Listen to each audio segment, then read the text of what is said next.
Good morning, good morning, good morning, and thank you very much for kickstarting your day with us. This is Smart Means Business. I'm Joram Paul Sonko, and we are here to take you through what is coming in through from the world of business.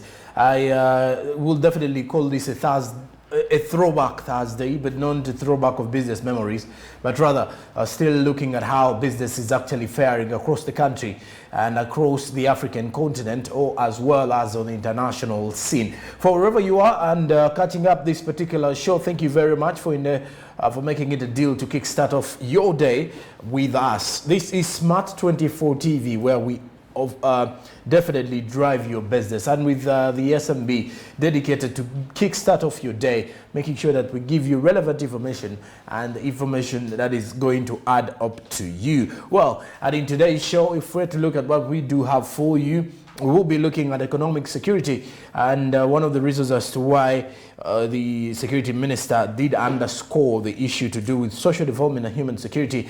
And also we'll be looking at agri-trade, where farmers have been urged to add value by branding in order to earn more from their agro produce. And also we shall be having the SMB across borders in today, so looking at what is coming in from the world of the international scene, African continent as well. And also we shall be looking at the business tips and the business quotes. In today's show as well, we do have the weather updates, and furthermore we shall be looking at the retirement plans and retirement benefits, and trying to understand the narrative in which someone who saved with NSSF can easily make good use of their money. We shall be having a guest from the Uganda Retirement Benefits, from Uganda Retirement Benefits Authority, rather. I was getting the names right. That is UBRA. So we will be trying to understand, getting situations. We want to know how best can someone make good use of your investment, or how best can someone make good use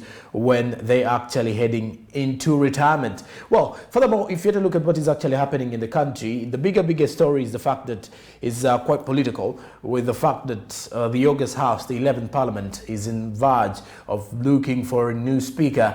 And though the body of the late speaker to Parliament, who was celebrating 57 years old yesterday, who was meant to celebrate, mark my words right, who was meant to celebrate 57 years old yesterday, but because he was deceased by the time of his birthday, because he passed on Sunday in Seattle in the United States, may his soul continue to rest in eternal peace. Friday, tomorrow, is when they do elect a new speaker to Parliament, who is going to replace the speaker. And amongst the bigger names, that is the current deputy in Right Honorable Among, who is also one of those particular key names to actually become the new speaker when you look at the favorites to win this particular speakership race. Though there is a tight competition. Also the opposition as well aligned to potential candidates to compete favorably for that, but also not forgetting the NRM government and the NRM party having a number of people competing for this particular one in regards to that. Well, welcome to Smart Means Business. I'm Joram Paul Sonko. Fast forward 2022 is us looking at how we can get better and bigger with business, and trying to understand how best can we make good use of the ability that we have at a time when we are struggling. You see, clearly when you look at the commodity updates in town, it is quite evident that even a 10,000 currently will only be bought by one or two commodities, if I'm not mistaken. You can bear witness with me. And we're looking at this situation whereby the currency, which was ranked as one of the key performers on the East African community, clearly when you look at how the inflation is actually rhyming, or when you look at the price fluctuations in the country, it scares us. It takes us back to a time when we feel like, how much can I have to buy myself lunch and supper? Because when you look at the economy, people are only working to remain relevant, or to actually support their day-to-day living. It is the money that we're living. People are actually living below the dollar. Not so much that people are actually benefiting a lot greatly, but when you look at this, it is in most cases people will tell you need to increase your cash flow. increasing your cash flow is very important, very relevant, because you need to increase where you're getting the money. Where are you getting this money? It actually has to come from quite different places. You need to be making money from all different angles, though regardless of the fact. But fuel prices are still on a high. You could see that the price of petrol is around 5,150 shillings. In some areas it's 5,000. And when you look at diesel, some petrol stations, the big names, the big boys in the petrol, actually in diesel rather, in the fuel stations, fuel gas stations you could say, actually selling in between 4,300 to 4,400. So clearly, have a look at that. Fuel prices not whatsoever going down as far as we are concerned, and some car prices as well are also increasing due to high demand. A lot of things are actually increasing, and in the long run, when you look at that, look at the cost of milk now. The price of milk, if you happen to go to a supermarket, you get a half liter at 1,800. Now, some of us were used to buying the Bikopo from our localities or from our livelihoods. We will definitely get this particular one at around 1,000, right? Prior to this crisis, but now you'll find it at around 1,200, 1,400. So you can see the evolution of how prices are actually hiking. And as of now, as far as things are concerned, I don't really think we may be in a situation whereby we will be getting these prices go down on a cheaper, right? Apparently, but we're still living in a life whereby we are all hoping for situations where things are going to change, things are going to work on, things are going to be definitely for sure. What you should definitely remember as well, we are having a YouTube channel. If at all you've missed any of our programs here, you can have yourself just a sneak peek of that. But first, you'll have to subscribe, like, and then you will comment. Well, this is Smart Means Business, because you want a morning that is going to give you information, quite relevant information, and that is the best way to kickstart it off here on Smart 24. Why don't we kickstart it off with our very first SMB report? This particular report comes from the local scene. We're taking a look at what is coming in from the world of business. That is definitely what we do here to drive the business. And this particular report is regarding economic security, as the security minister has underscored the need to focus on social development and human security. The Minister of Security, Major Jim Mwezi, underscored the need to turn security from maintaining regimes in power to focusing on social development and human security. He made the remarks during a dialogue on the evolving global security and implications for Africa in Kampala. Pedison Mumbere reports. Development and human security is at the heart of attaining the Global Agenda 2030 Sustainable Development Goal and Africa's Agenda 2063. From this perspective, African countries, including Uganda, have endeavored to incorporate development and security policies into their plans of action. However, most of these economies, together with their development partners, have contextualized them differently. In a dialogue on the evolving global security and implications for Africa held in Kampala, the Minister of Security, Major General Jim Mwezi, says there is a need to turn security from maintaining regimes onto power to critically focus on social development and human security. It's a wide concept, but historically security was about preservation of states against foreign aggression, protecting the national territory, integrity, and maintaining the regimes in power. But later on, the definition of security was widened to include threats to physical security of persons, his human rights, as well as direct and indirect threats to livelihoods, human dignity, and well-being. This means that today, besides protecting the state from external aggression, we must also focus critically on human security and social development. The social development sector lies under the better governance and concrete security programs. Major General Jim Mwezi noted that security and development must be linked to human beings, for they are the center of all social changes. He pointed out that there are other evils like corruption, which must be dealt with, and improve industrialization as well as building democratic institutions. There are other evils we need to deal with. We have the vice of corruption in all its forms. We need to concentrate on industrialization to resolve the issue of scarcity and poverty and the unemployment of our people. We need to build strong democratic institutions that promote people's rights. Because you see, as I said, security is holistic. Because after 1945, after the Second World War, the whole concept of security was broadened to include human security away from state security. And so we now talk about economic security, water security, management security, everything is security. But in all those, it is the citizen, it's the individual, it is the citizens that are very important and central. So whatever we do, it is the citizen, the security of the people. Attempts to ensure economic security are meant to serve as a check against instability in the market, which scholars say has become more important in the years since the fall of the Soviet Union and predominance of market capitalism. It may be even more relevant in light of declining labor bargaining power. Active participant.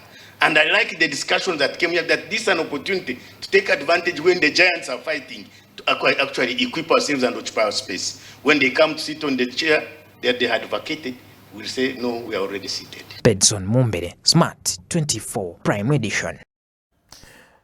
And when you look at some of the evils that have been pointed out in other factors, corruption, which must be dealt with, and improve industrialization as well as building democratic institutions. Some of the key highlights here, when you look at what the minister revealed, is that there's a need to turn security from maintaining regimes into power to officially focusing on social development and human security. So human security is clearly one of the key factors that protects or that gives room for business to prosper. And the prosperity of business, no matter the fact that regardless of any other place, it goes back to security. Security is very vital.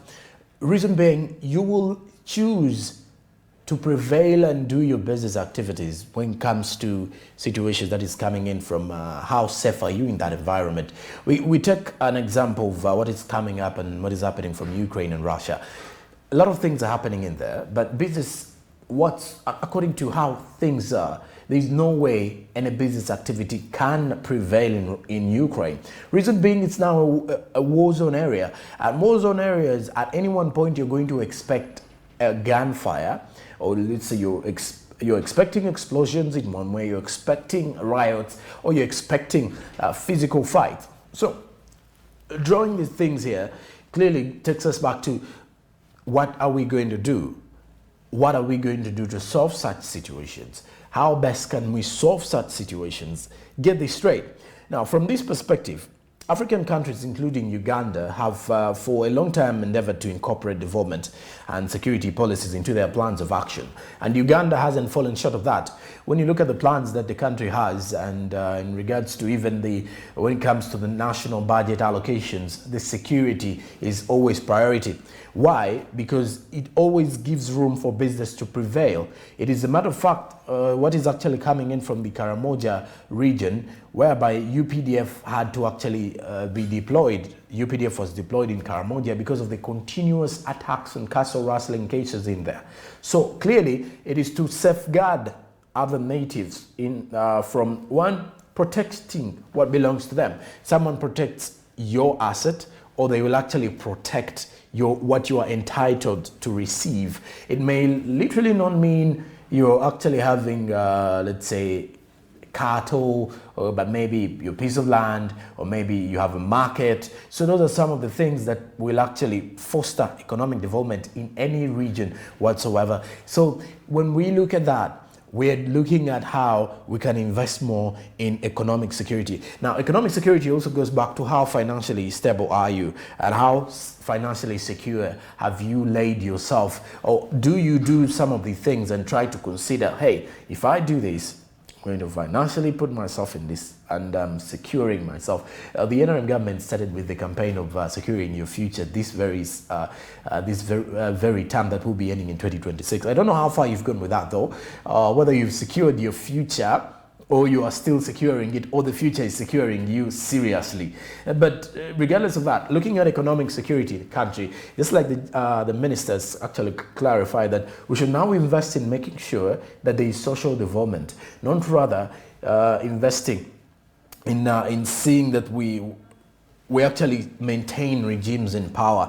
It should actually be, security should actually be used to secure economic responses of different business people, the trader community, amongst many of the others. So social development and human security is the heart of attaining the global agenda of 2030 sustainable development goals and Africa's agenda of 2063. So when you look at the global agenda of 2030, it actually also takes us back to meeting cases that will lead to deterioration of the environment or matters that can address climate change. So these are some of the key things for the global agenda of 2030, and also looking at the fact that social development and human security, very crucial. That is why you're seeing all these sanctions being put onto the Russians, clearly because they're not protecting the idea of human security. Now, from this particular perspective, African countries, and like I said, Uganda inclusive, have endeavored to incorporate development and security policies into their plans of action, because you have to realize you have to safeguard the people, not only safeguarding the business community, but you need to safeguard your boundaries. Marking your territory is very vital. Whenever you're marking the territories, you're creating room for the investors, first of all, because these investors are people who are going to be looking at how they can easily come through and invest into these countries. And when you look at that still, for the investors to come through and invest into these countries, they need a secure place. They need somewhere they're going to invest in and put in their money, and it has to be very sure, and they definitely need to be in a place where clearly there is security and in that particular way. So in the dialogue that was evolving global, it was evolving global security and implications for Africa.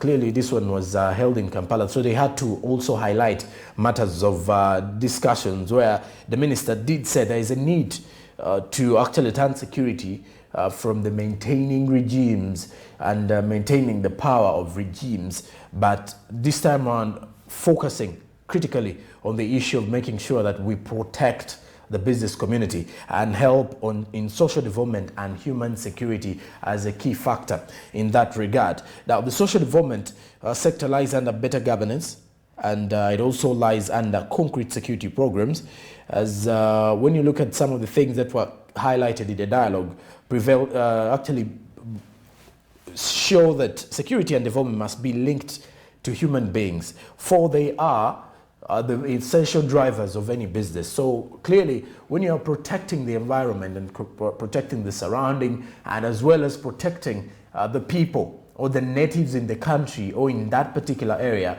it is like you're protecting the economy. So that is where the economic security also hits us back, that you always have to protect the people who drive the economic process. You always have to protect the stakeholders of the business world. So clearly, these are some of the things that have been highlighted. And one of the other things that have been highlighted greatly to prevent and to actually deal with is corruption. This has actually been one of the biggest social evils in Uganda. We also have an annual march to end corruption that normally happens. But when clearly all this is done to see that we end corruption, this vice of corruption. However, it still takes time to do so, because it always goes back to where it starts from. Not only the government officials, but almost every Ugandan is inclusive of this issue of corruption. So the issues of corruption need to be dealt with. And the idea of improving industrialization as well as building democratic institutions to create room for economic security is also vital and very important. So there are also attempts to ensure economic security that are meant to serve as a check against instability in the market, which scholars say has become more important in the years since the fall of the Soviet Union. Remember, the Soviet Union was the same as Ukraine and Russia back then, before Ukraine had to actually part ways with Russia. One of the key factors as to why this situation is still also happening between the Russia and Ukraine war. So this is where you could definitely check that with scholars having more important that the fall of the Soviet Union and the predominance of market capitalism may be even more relevant in light of declining labor bargaining power. So clearly, as we are looking at the agenda of the global agenda of 2030, investing in social development and human security has always been laid as key factors. And by 2030, the global agenda, which also includes climate change, addressing the matters of climate change, also looking at issues of free trade in most of the countries. One of the key things, though Africa has set its sustainable development goals, and Africa's agenda is of 2063, but for 2030 we can still have a step ahead, just like the other countries are making sure that they have this particular one set on course. Well, when you look at that, the economic security, there is need greatly to invest now and focus on global development, clearly taking part in to make sure that when the on the global rise of development, we need to take part of the activities as Ugandans. But hey, making sure that we also have human security aside from the economic security will also give us a very serious room to compete favorably, and also make sure that we hit the global agenda of 2030. Like I said, it also has issues to target and issues addressing climate change. So to the business community, this is one of the key issues. So as the Minister of Security, Jim Mwezi, underscored that need, it is also going back to us to see that we improve on our social well-being, investing in social development and social capital, like they normally call it. Well, this is Smart Means Business. We are still moving on with that. That was our very fast report. Later on, we shall be giving you more of the local reports as well. But coming up after the break, we shall continue with making sure we keep you up to speed and updated with information. And we will return with the international news, that is with the SMB across borders from the world of the business, of course. And yes, this is Smart 24.